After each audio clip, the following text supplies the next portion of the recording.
சின்ன சின்ன துவாக்களை வச்சு நாம் அல்லாஹ் கிட்ட எப்படி பாவ மன்னிப்பு கேட்கணும்னு இந்த வீடியோவில் பார்க்கலாம் இன்ஷா அல்லாஹ்.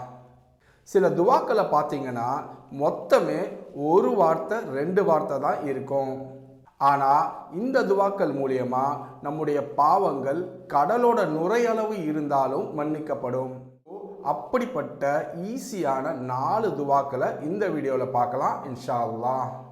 முதல் துவா, அஸ்தக்ஃபிருல்லாஹ் அப்படின்னு 100 முறை சொல்லுங்கள்.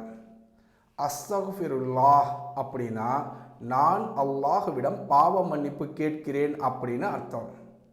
ரெண்டாவது துவா, ரப்பிக் ஃபிர்லி அப்படின்னு 100 முறை சொல்லுங்கள். ரப்பிக் ஃபிர்லி அப்படின்னா என் இறைவனே என்னை மன்னிப்பாயாக அப்படின்னு அர்த்தம். நபிகள் நாயகம் ஸல்லல்லாஹு அலைஹி வஸல்லம் சொன்னாங்க, யார் அதிகமாக பாவ மன்னிப்பு கேட்பாரோ அல்லாஹ் அவருக்கு 3 விஷயங்களை தருவான். 1, அவருடைய கவலைகளை நீக்குவான். 2, அவருடைய துன்பங்களை போக்குவான். 3, அவர் யோசிச்சே பார்க்க முடியாத இடத்திலிருந்து வாழ்வாதாரத்தை வழங்குவான். ஸோ நாம் அதிகமாக அஸ்தக்ஃபிருல்லாஹ் ரப்பிக் ஃபிர்லி அப்படின்னு சொல்லணும். 3வது துவா, சுப்ஹானல்லாஹி வபிஹம்திஹி அப்படின்னு 100 முறை சொல்லுங்கள். சுப்ஹானல்லாஹி வபிஹம்திஹி அப்படின்னா அல்லாஹ் மிகவும் பரிசுத்தமானவன், அவனை புகழ்ந்து துதிக்கிறேன் அப்படின்னு அர்த்தம். நபிகள் நாயகம் ஸல்லல்லாஹு அலைஹி வஸல்லம் சொன்னாங்க, யார் ஒரு நாளைக்கு 100 முறை சுப்ஹானல்லாஹி வபிஹம்திஹி அப்படின்னு சொல்வாரோ அவருடைய அனைத்து பாவங்களும் மன்னிக்கப்படும். அவருடைய பாவம் கடலின் நுரையளவு இருந்தாலும் சரியே.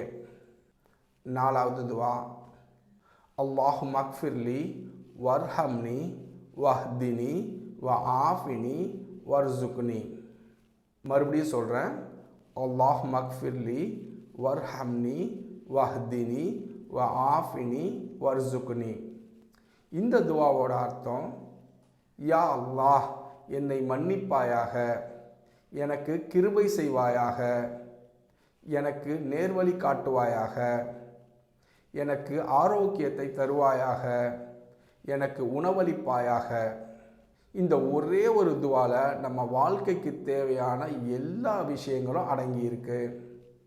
ஸோ நாம் இந்த எல்லா துவாக்களையும் அதிகமாக ஓதணும். அல்லாஹ் நமக்கு இம்மையிலும் மறுமையிலும் வெற்றியை தருவானாக, நம் பாவங்களை மன்னிப்பானாக. ஆமீன். இந்த வீடியோ உங்களுக்கு யூஸ்ஃபுல்லாக இருந்தால் மறக்காமல் மற்றவங்களுக்கும் ஷேர் பண்ணுங்கள்.